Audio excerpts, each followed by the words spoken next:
Prepare yourself for the terror. The prison of madness, where few enter and none return. Welcome to Unsung Horrors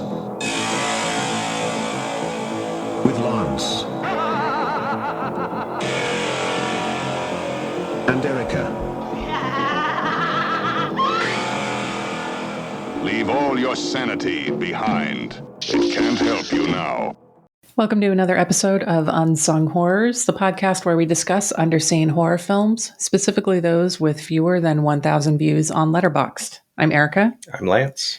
And this is our end of year discoveries, new to me, non-2024 release, whatever you want to call it, episode. We're each going to share 5 picks of new movies that we watched this year that we want to share with y'all. We'll also share some Letterboxd stats like most watched director and actor, and we'll probably have a few honorable mentions at the end of this too.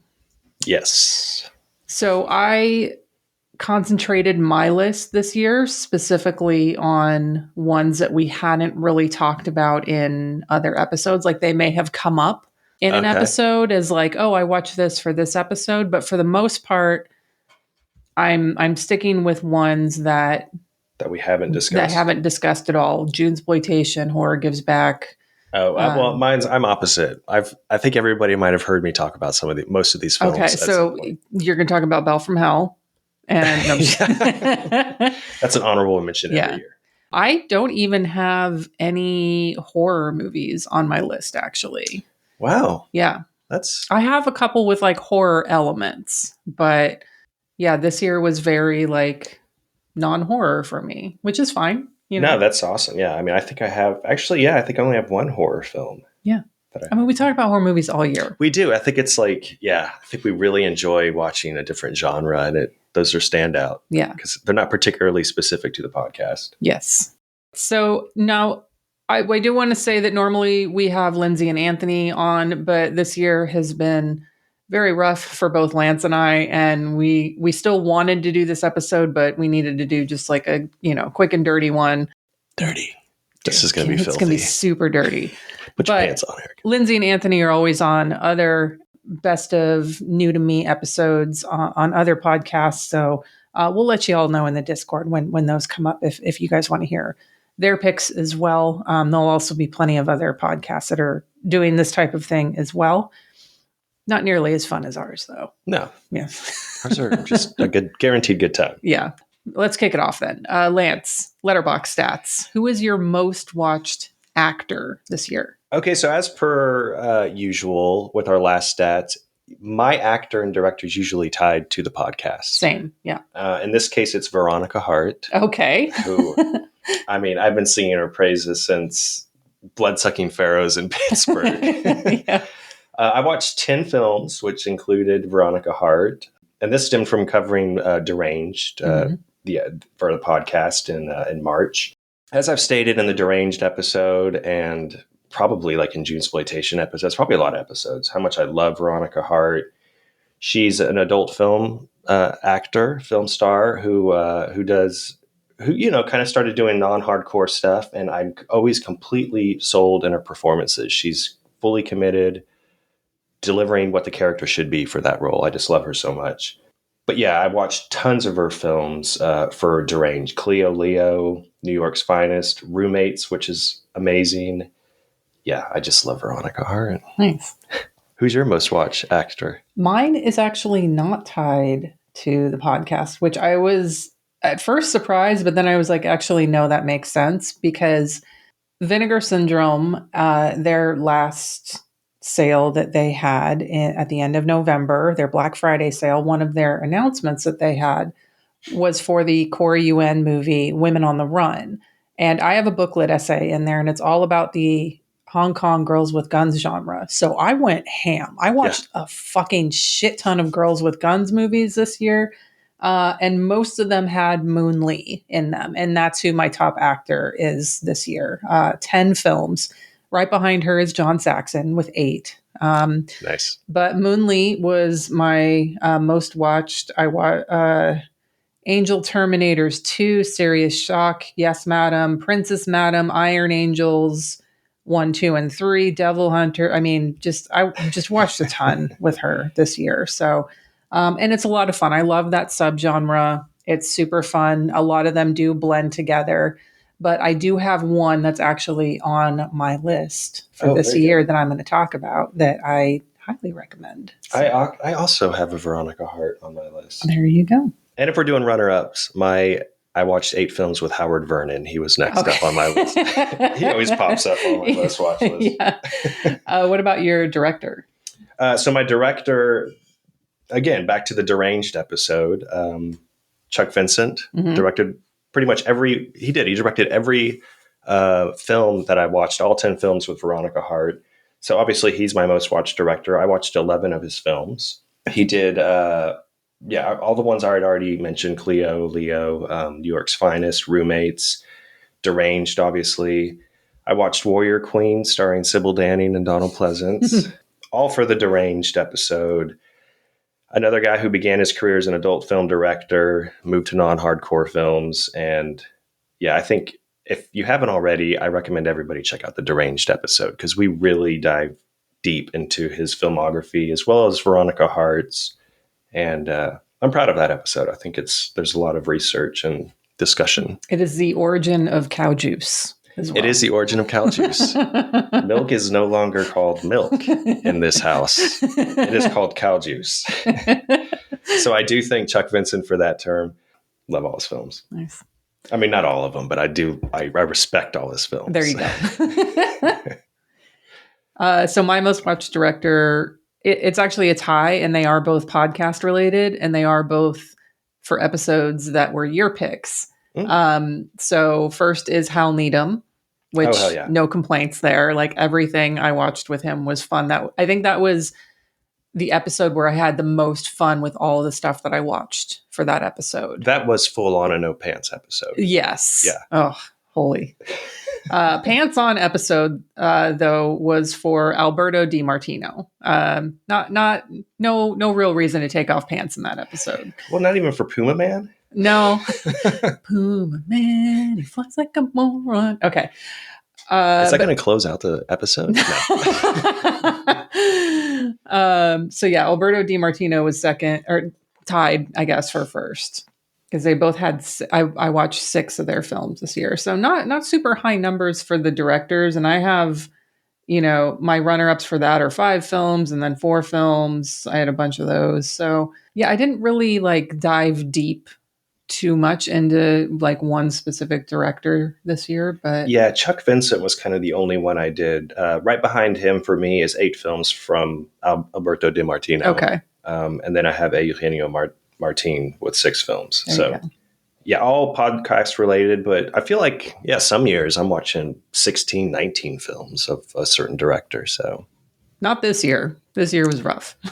Yeah, actually, my total films watched is a lot lower than it's ever been. Yeah, mine dropped down to normal. I remember, well, now I'm at 515, which isn't bad, I guess. I haven't even hit 365 yet. I will hit a film a day. Yeah. But yeah, it's been low for me. Well, most of my big numbers come from when, John still does his marathons, and sometimes I get forced into marathons where I'm not yeah, okay, fine, I can watch 4. He's 4, he's used to 8 movie marathons. I'm I am an old lady, all right, just dial it back a little bit here. Yeah, and I did South by, but I worked it this year. Yes, and then I didn't do Fantastic. The festivals generally would definitely pad the 5 numbers. a day or so. Yeah. For 5 days at least. Which, is fine, because you think about normal people, if you tell them you watched 100 movies in a year, their mouth would drop. So. Yeah, because usually it's I want to try and watch 365 movies. That's wow, that's a lot of fucking movies. Yeah. But, some years I'll hit 800. I don't think 2025 is going to... I think I'm probably going to drop down again in 2025. You think? I think I'm going to be a little bit more measured, and I'm probably going to have a new job where I'm actually going to have to work. Yes, that's where I'm at, and that's what's been. It's been good to keep me busy, but at the same time, it's interfering with my movie watching. So, Yeah. And yeah, I don't know. We'll see. We'll Yeah. see what happens. Yeah. We'll still get all of our homework done, but you know, yeah. I think it's going to be a lot more crammed into like one day. I watched 5 movies yesterday for this director. Luckily, we're not going to start off that year this way because, we're starting off 2025 with another Eugenio Martin movie. So, Yeah, and I already watched, what was it, 6? yeah. I love it. So maybe I should pick, I wonder if, did Chuck Vincent do a Giallo? I mean, just look for one that has a yellow poster, black gloves, it counts. Okay. There you go. All right, let's get into some of our favorites for this year. What was your first one, Lance? Okay, I'm going to kick off with, I'm just going to go ahead and get out of the way, a Chuck Vincent, Veronica Hart film. Okay. And this is one that I've discussed a couple of times on past episodes, and I even think I mentioned it as soon as I watched it. I immediately knew it was probably going to be on my best of list. And I watched it, I don't know, January or February. Bad Blood from 1988. Also known as a Woman Obsessed. It's written by the Chuck Vincent collaborator Craig Horrell, who wrote 15 films that Chuck Vincent directed, including Deranged and New York's Finest. Mm-hmm. It stars Linda Blair and adult film star Randy Spears. Veronica Hart, she makes an appearance in a flashback scene where she blows her husband away with a shotgun. Very awesome stuff. But this is the Georgina Spelvin show. Yes. She plays Randy Spears' mother in this. Like I said, I've talked about Bad Blood, but it's about a married couple played by Blair and Spears who discover a painting at an art gallery. And it's a portrait of a man who looks exactly like the Randy Spears character. And they learn that the artist is this wealthy recluse, a woman who turns out to be Spears's real mother. He was adopted, but he finds out this is his biological mother. So him and Linda Blair's character, they go and visit and meet his real mother, who's played by Spelvin, who is so unhinged in this performance. Her character is like incredibly obsessed with her dead husband, and her son, played by Randy Spears, looks exactly like her husband. So she ends up kind of falling in love with him while torturing his wife, and just a very interesting, humorous, but also unsettling like plot.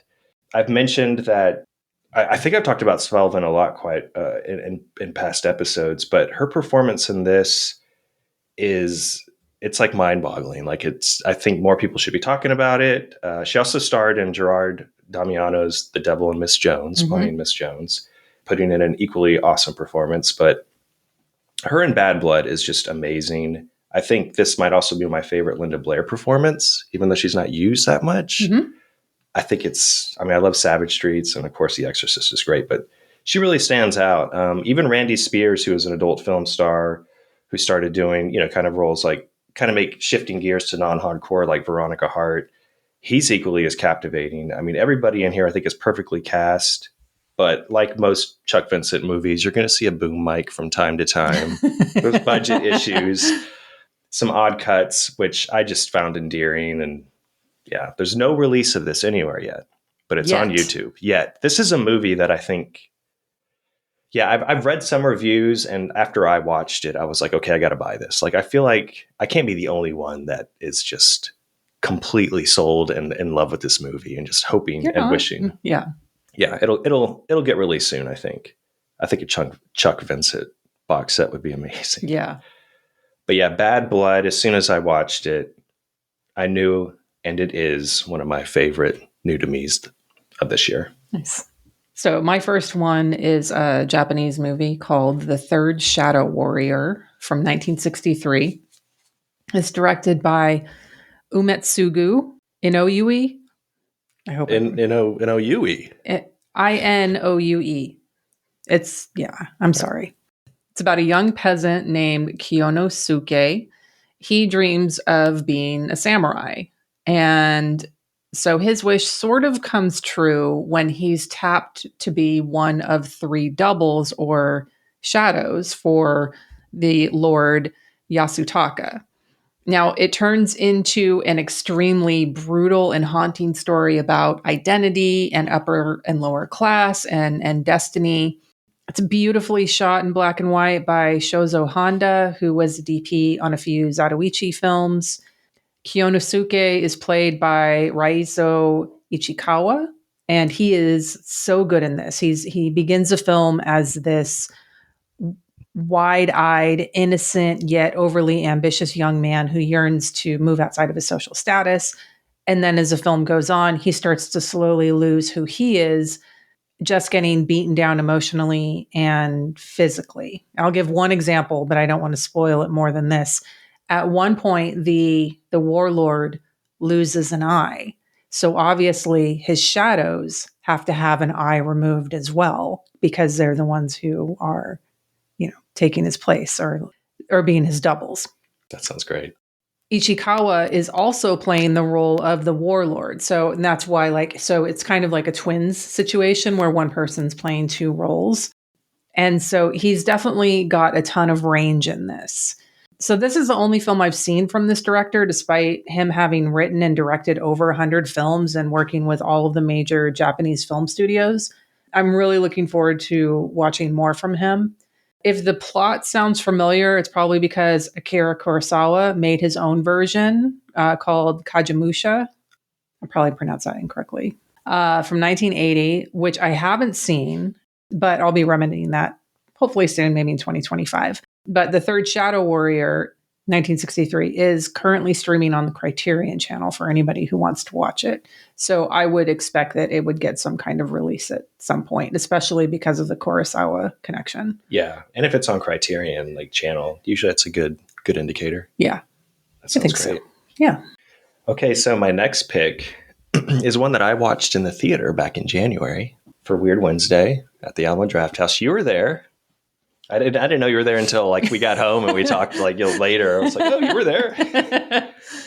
Blonde Death from 1983. This was going to be on my list as well. And then I saw your rating and I was like, this might be on Lance's, so I don't want to double up. So consider this an honorable mention for me. Hell yeah. Yeah, I think this was a theatrical programming to celebrate Bleeding Skull's first release as a label. Yeah. They have a lot of Something Weird stuff, but this is their first single release, which I picked up, of course, there at the program, at the film. But my Letterboxd review after watching it for the first time was simply a movie that I'll think about daily for the rest of my life.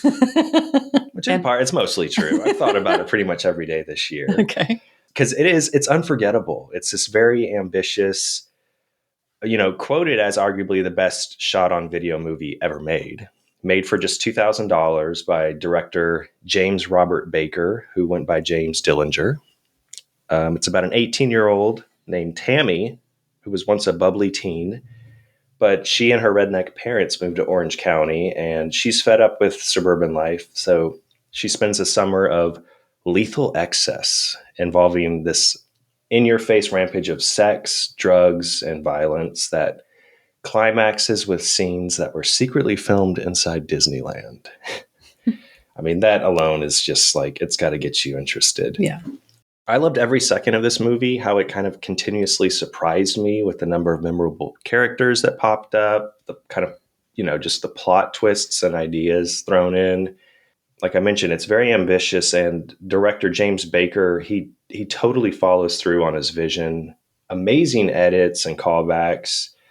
I mean, I just couldn't get over how impressed I was watching this. I mean, obviously there's budget limitations, $2,000. So knowing those limitations were in place and present, I mean, and then considering all that, looking at the film in its final overall completed state, it made it a 5-star watch for me.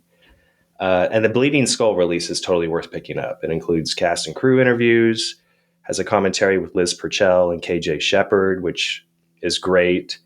The film's considered an essential chapter of queer cinema history.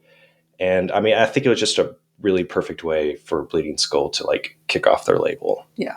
It's also, I don't know when we're going to drop this episode, but it's going to be after Black Friday, but it's 50% off right now. Aren't get those it. all sold out? I don't think it was. I ordered The Other Dimension and the films of Fabio Salerno. Yeah.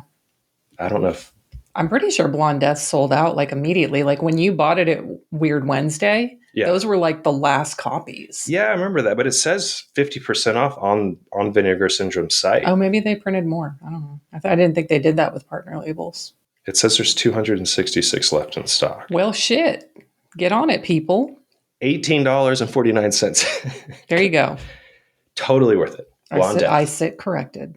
No, I do remember it was sold out. Yeah. Maybe just the pre-orders and then they held I don't know. Yeah, maybe they held, or maybe it was just like the special edition, which, all the cardboard freaks. It's probably the slip covers, for all the freaks out there. I have the slip covers if you guys want it. You can just message me. I'll sell it to you for like $800. All right. So my next pick is Requiem for a Heavyweight from 1962. Directed by Ralph Nelson and written by Rod Serling. So the director, Ralph Nelson, has made this film multiple times. So the first time was a 1956 telemovie on Playhouse 90 with Jack Palance playing Harlan Mountain McClintock. I haven't seen that version yet, but it is on Tubi, so I'm going to try to get that in probably next year. I didn't want to watch it like right away after this one because it's the same movie. Yeah. Then in 57, Nelson made a TV movie called Blood Money, aka Requiem for a Heavyweight, and that stars Sean Connery and Michael Caine. This version from 1962, it is streaming on Prime, and it stars Anthony Quinn as Mountain Rivera, Jackie Gleason as his manager Maish, Mickey Rooney as his trainer Army, and Julie Harris as the love interest. So Rivera is a washed-up veteran heavyweight and near champion, and the only way he can make his living is as a prize fighter, because that's all he knows is boxing. So his manager gets him into some debt, and the only way out of it is for Rivera to participate in a fixed wrestling match. That seems redundant, because all wrestling is fixed. Yeah. Anyway. It is. I mean, there's some last call moments, but there's. Okay. Wrestling's real though. That's why I'm hesitant on saying. Yeah. Okay. Anyway, Rivera thinks that both of these things, the fact that it's wrestling and that it's fixed, are beneath him. And he wants to find another way to earn money, which is where Amy comes in as a way to get him on sort of a new path. Now, apparently, the first version with Jack Palance is considered the best one with Palance's performance in it. But I was completely sold on this one because it was 100% about Quinn's performance. The story is so tragic, like you can't help but feel for him. I think, and so speaking of Anthony, our previous guest, not Anthony Quinn, for these episodes, I think he said in a previous one of these episodes that he hates boxing movies. I feel like that came up in conversation at some point. But I think he would like this and probably the other version, earlier version, which again, a lot of people apparently think is the superior version. I still think this one's really good. So I did steal something from the always reliable Sam Panico. His review said that Nelson was critical of Quinn's performance, as he wrote to Life magazine to say, quote, "As written, the hero was a lonely, sensitive human being, a prize fighter who had worked out his hostilities in the ring. Jack Palance won an Emmy for his hauntingly gentle performance on Playhouse 90. Quinn was afraid that gentleness would reflect upon his image of masculinity, so he chose to play Sonny Liston instead. I believe Palance's concept was truer to the role and fulfilled the concept of the script more effectively than Quinn's attempt to dominate it." And, again, not having seen the Palance version, I mean, maybe it is better, but I was still really moved by Quinn's performance in this. It did still feel like really heartfelt and tragic to me. So I really liked it. Yeah, it's interesting of Nelson to kind of not really, I'm not going to say he was picking apart Anthony Quinn's performance, but comparing the two when he's just remaking the same film. That's odd. Yeah. Like, yeah, he should. I'm sure he loves them all the versions, but it's weird to continuously make the different versions and then compare them to others. Yeah. I love Anthony Quinn. Me too. Okay, my next favorite watch of 2024, a 1926 silent film from the Soviet Union called By the Law. And I'm actually surprised that this film only has about 2,500 views on Letterboxd, because I think it's a masterpiece. And I think a lot of people will agree with me saying that if they watched it or have already watched it. It's written and directed by Lev Kuleshov. It's based on Jack London's short stories, The Unexpected and Just Meat, from the early 1900s. And by the law, it's about a group of gold prospectors in the Yukon region of Canada during the Klondike Gold Rush. And there's this married couple who are leading the expedition and a few other men part of the campaign. And they all become frustrated and plotting about, the time spent together and the gold that they're seeking. So there's this descent into madness from each of them as the weather turns, and there's some grisly murders and decisions unfolding, which leads to this very dark frontier justice sort of finale. Okay. Again, it's silent. I love silent movies when the actors obviously can present their emotions and the plot extremely well, like Chaplin and Buster Keaton and all that stuff. Mm-hmm. And the performances in here are kind of like amazing. And director Lev Kuleshov, he was already a well-known director at the time.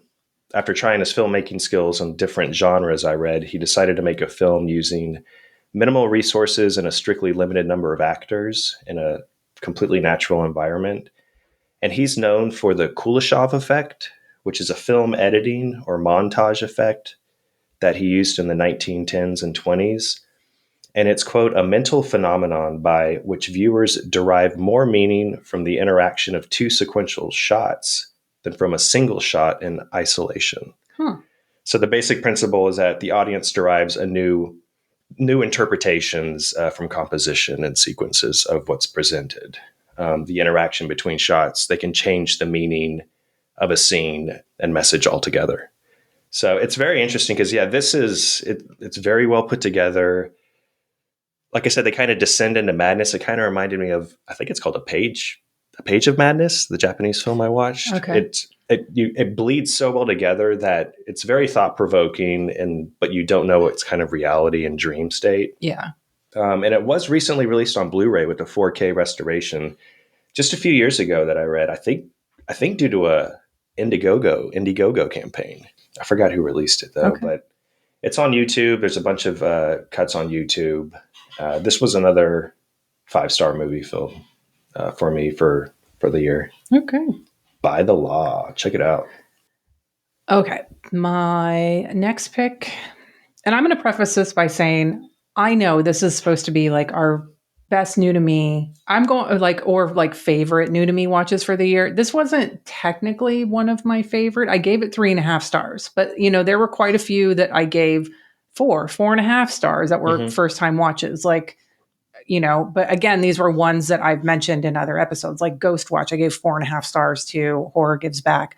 Young Girls of Rochefort, which I can't remember what that came up for, but I know I watched it. It was podcast adjacent watching.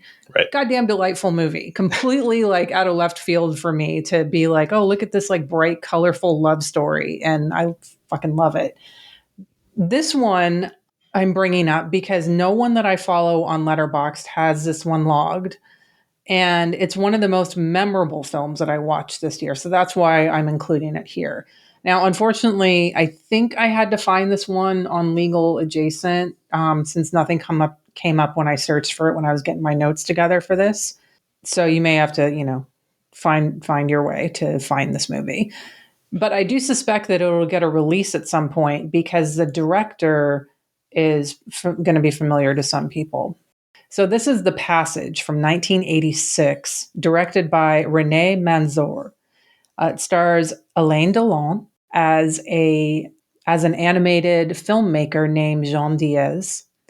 Jean dies in a car accident that is provoked by death. Here it's portrayed like a Grim Reaper character, but death just kind of sits in front of a wall of TV screens all day, kind of moving knobs around and making things happen.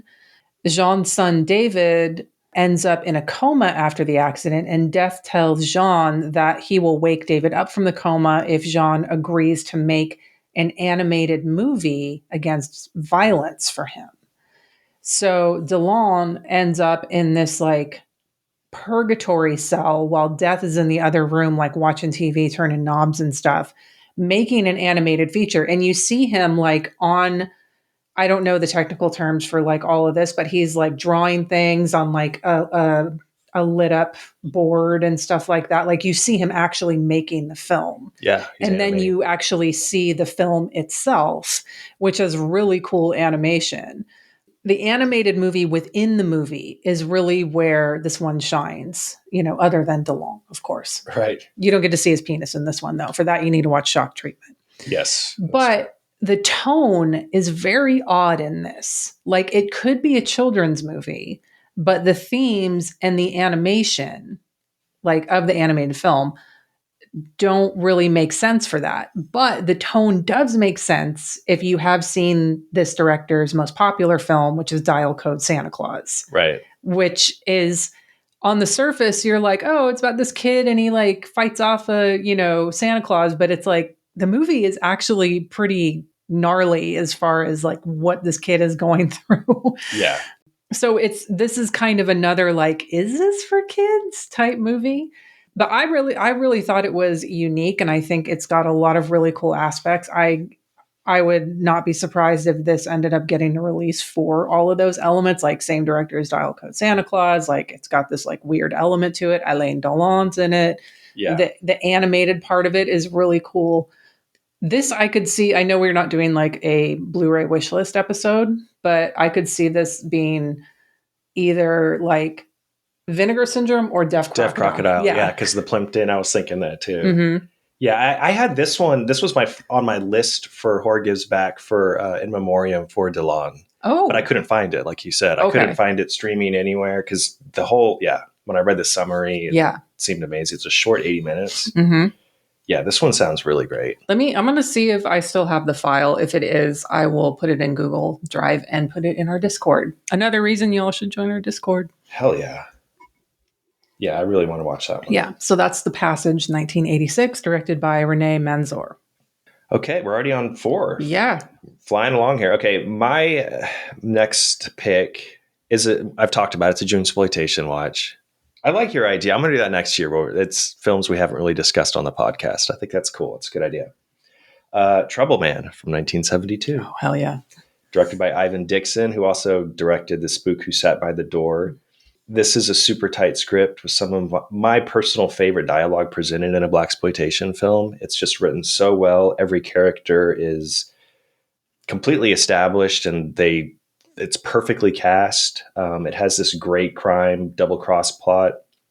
In the Junesploitation episode, I mentioned that to me it has a similar kind of across 110th Street vibe going on with, a lot of the cops that are involved and, the actual gang wars that are happening. The editing in Trouble Man is amazing. There's never any lulls. It just moves along, keeping you fully engaged. And I learned that it's one of Michael Kahn's first films as director. And he went on to pretty much work specifically for Spielberg. He did all his films, Schindler's List, Jurassic Parks, The Indiana Jones, most recently The Fabelmans. So it's very well put together, very well edited. It stars Robert Hooks as Mr. T, Trouble Man. And he's a respected, all-purpose, quote, ghetto fixer.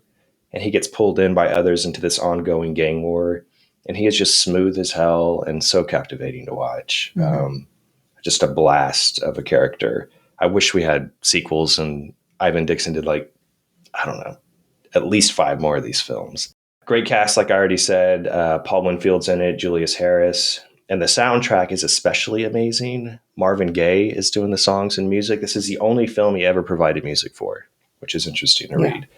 I remember there's a busted version on YouTube that I had first started watching in June where someone, probably for rights, replaced all of Marvin Gaye's music with like more recent R&B songs. So stay away from that if you can. I think Kino has a Blu-ray. Yeah, okay. Yeah. It's on my shelf. It's still in the wrapping. Open it up. Okay. It is. I think I gave it 4.5 stars. Oh, wow. And I think I mentioned in the episode it was my favorite of the month. So Trouble Man, 1972. Nice. Okay, so this is my pick that was a Moon Lee movie that was in the hundreds of Girls with Guns movies that I watched. A Serious Shock! Exclamation point. Yes, madam! Exclamation point. From 1993, directed by Albert Lai Gin Kwok. Starring Moon Lee, of course, Cynthia Khan, and Yukari Oshima. So I mentioned I did a recent booklet essay for the Vinegar Syndrome release of Corey Yuen's Women on the Run. And having watched so many of those Girls with Guns movies, they all blend together, like I said. This one stood out, though, because Moon Lee typically plays this sort of innocent-faced badass. Like, she's introduced and she's very sweet and whatever, but then she'll, like, beat the shit out of somebody.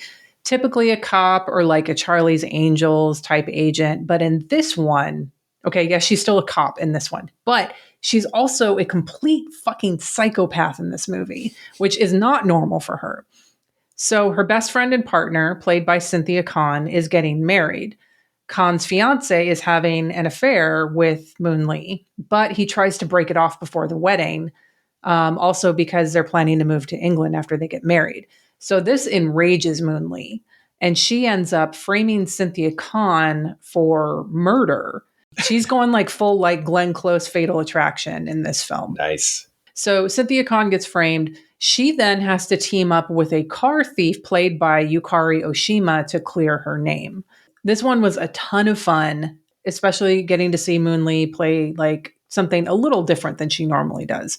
Would play great with a crowd or by yourself, which is, how I watched it. It is kind of messy, but the action is great. The story is ridiculous. Ton of fun. Highly recommend it. Serious Shock. Yes, madam. It's in the universe of all of the Yes, madam in sort of in the Line of Duty. They all blend together because they all star at least one of these women. The three I mentioned, or like Sybil Hugh. There's a few others, but it gets exhausting. They all really kind of blend together, but this one was a lot of fun. Nice. Okay, last pick. Yeah. Okay, I'm going for some deeply emotional stuff. Oh boy. Like it's this one. It's easy to recommend, but it's also it's like a tough rewatch. I think more people should see it if they haven't already. So that's why I'm picking it. It's Buddies from 1985. This is directed by Arthur J. Bresson Jr. And I had picked this up from Vinegar Syndrome years and years and years ago and finally watched it this year. It's one of the first films to address the AIDS pandemic. It was made and released in 1985. It's about a young 25-year-old man named David who volunteers to be a bedside companion of a guy named Robert who is in the hospital and dying of AIDS. And the program David is involved in is called the Buddy Program. He's also a gay man, and he learns about Robert's life and his relationships with his past lovers and his family and friends and how they react to him being sick and this new disease. And David begins to kind of evaluate his own life with his longtime boyfriend and how his views towards gay activism begins to take hold. He responds and reacts to how the government is handling the AIDS pandemic. And it all comes to light for him and changes who he is indefinitely. So it's just this very kind of engrossing, very emotional film. And the director, Bresson Jr., he passed away from AIDS 2 years after Buddies was released, as well as the lead actor, Jeff Edholm, who played Robert, the man with AIDS, who puts in this unforgettably amazing performance. Heartbreaking yet very uplifting at the same time, because the Robert character, he has hope and desire for the future, yet you and he know that he's going to die, from this disease. And it's just, I don't know, it just really sticks with you after viewing it. And I feel like more people should watch it. It is very low budget. It feels more like a minimally staged live play at times, more so than a feature, which I think it benefits from, actually, because it's kind of raw. And the Blu-ray is definitely worth picking up. Like I said, I picked it up years and years ago. It took me too long to watch it. I think it is streaming somewhere, but it does have some interesting interviews and extras on it. And I think Vinegar Syndrome, for all you slipcover fanatics out there, they just re-released a new slipcover for it. Okay. Or maybe a year ago or so. I have the standard edition, so. But yeah, Buddies it's another one I've mentioned in past episodes too. I think on Junesploitation, but it's a great film. Nice. Emotional. I'm going to go in a very different direction here Oh, with a 1980s Mexican action film called AR-15 Relentless Command from 1988. you got good titles going on over Hell there. yeah. Directed by Alejandro Todd. This one has been on my watch list for a long time after reading about it on Armando's Trashmex website, which, by the way, if you're not listening to the Trashmex podcast, you definitely should. So Armando described it as Death Wish's ruthless Mexican cousin. And he is not wrong. So we have the Cat Gang, or the Gato Gang, led by Hugo Stiglitz, Hell yeah. who at one point does actually have a large cat on a chain, like a panther. He also blows up a helicopter with a bazooka. So I had to message Will from Exploding Helicopter to let him know. So the gang, they rob, they rape, they kill. And after they kill the family of the police medical examiner and rape his fiance, he rejoins the AR-15 squad in order to get back on the streets and get revenge. So like he doesn't want to be doing the autopsies or anything like that. He's like, no, I got to get revenge. So he leathers up, gets a huge fucking gun, and he starts killing like anybody that's committing crime, especially men who are like going after women. Okay, so I know this sounds like a very standard action revenge film, but what happens after the death of his family, besides, all the revenge, is a very familiar horror trope that sets this one over the top. Absolute must see. Like I was not expecting what happened with his, after the death of his family. I was like, okay, yeah, he's gonna like, gear up and go kill some baddies. He's just gonna Bronson it up. Yes, but the added horror trope element to this, fantastic. So thank you to Armando for putting this on my radar. Bless the person in Sam Deegan's Discord who ripped and subbed this and put this on YouTube Oh, shit. for all to watch. I don't know if they want to be called out by name, so I won't, but bless, you know who you are. Find it on YouTube, bookmark it for Junesploitation if you can wait that long to watch it. AR-15 Relentless Command, 1988. Yeah, I mean, that title alone screams Junesploitation. Yes. Awesome. All right. Honorable mentions? Yeah, I have a few. I mean, obviously, hundreds. Sure. Even though I've only watched a few hundred movies. But I saw Tarkovsky's Nostalgia in the theater earlier this year, which I'd never seen before. Blew me away. Saw that at AFS, which was great. Toys Are Not for Children. Oh, hell yeah. That was a first time watch for me. That one really stuck with me. I recommend that one 100%. Jess Franco's The Other Side of the Mirror from 1973. Okay. I loved that one.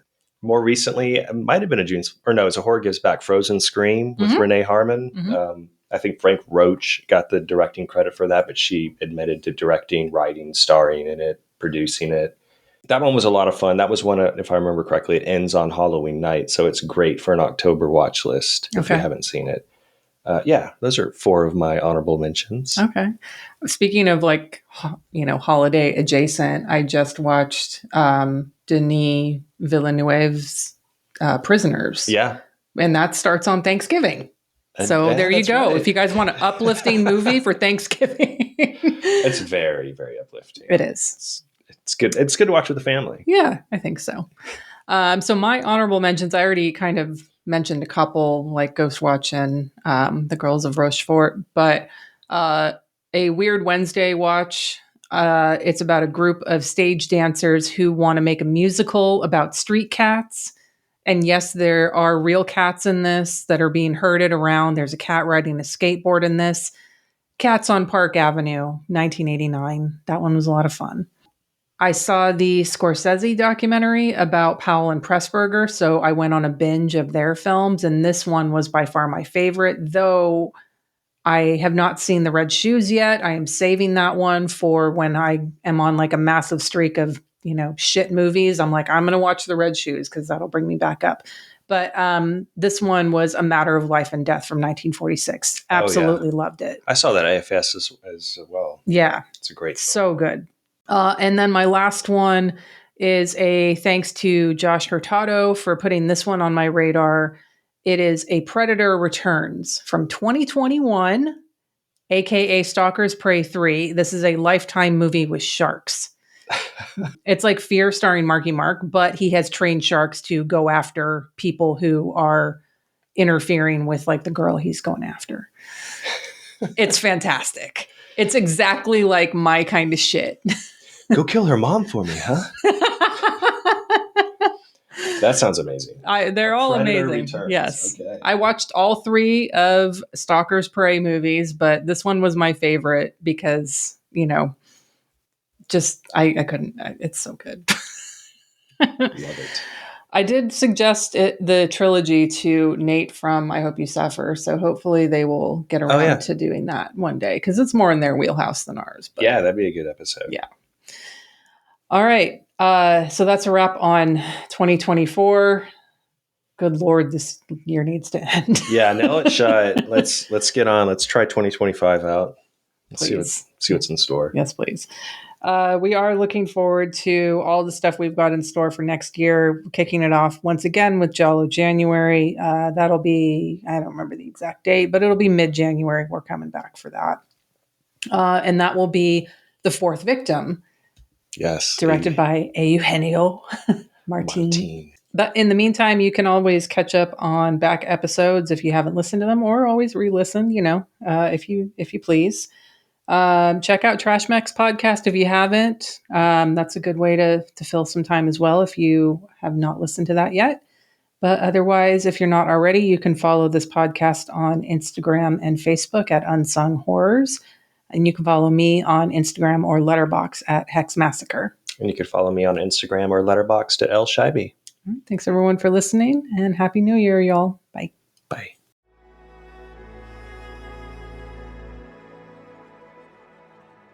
Thank you for listening.